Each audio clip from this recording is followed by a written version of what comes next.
Online की इस कक्षा में एक बार आपका फिर से स्वागत है। और इस बार हम लोग सारा आकाश के उत्तरार्ध सुबह के तीसरे भाग अर्थात तीसरे अंक से जुड़ रहे हैं। तीसरे अंक में समर एम्प्लॉयमेंट एक्सचेंज अर्थात नियोजनालय की ओर नौकरी के लिए आवेदन करने जाता है। वहाँ पर जो लोगों का हुजूम, लगभग 2000 की भीड़, वह देखता है। जो आसपास की छतों पर भी लोग चढ़े हुए थे, बैठे हुए थे।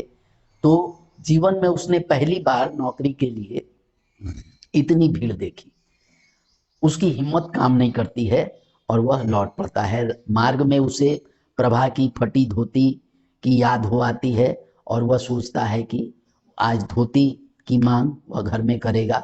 वह बड़ी हिम्मत जुटा करके घर में आकर के पहले भाभी से प्रभा के लिए धोती की याचना करता है, लेकिन भाभी बड़ी नाटकीय अंदाज में उसके आवेदन को ठुकरा देती है, उसके आग्रह को से इनकार कर देती है।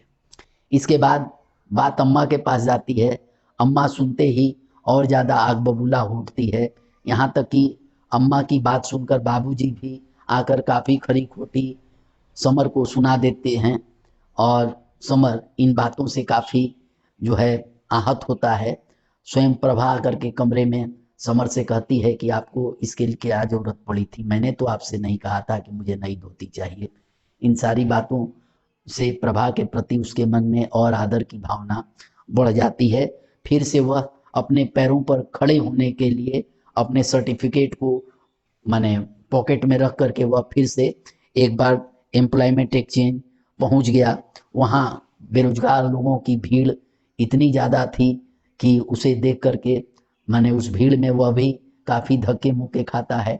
वहाँ एक ऐसे मलमल के कपड़े कमीज पहने हुए एक ऐसे व्यक्ति से उसकी मुलाकात होती है जो इस व्यवस्था पर काफ़ी ओजस्वी भाषण दे रहे थे और समर उनकी बातों से काफ़ी आकृष्ट भी होता है और फिर वह घर लौट आता है और उसे दिवाकर की बात याद हो आती है कि इंटर की डिग्री से कुछ भी नहीं होगा।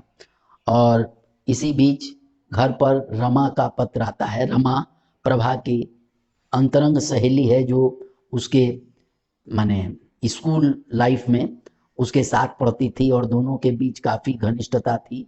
रमा अभी जोधपुर में वैवाहिक जीवन व्यतीत कर रही है। वह प्रभा को देता है, प्रभा उसे खाना खिलाती है और उसे उच्च शिक्षा हेतु जो है उत्साहित करती है कि तुम एमए करो और आगे की पढ़ाई करो, बीए में फिर से एक बार नाम लिखाओ। इन सारी बातों पर दोनों पति पत्नी रात में जो है चर्चा करते हैं। इसी के साथ ये तृतीय अंक भी समाप्त होता है।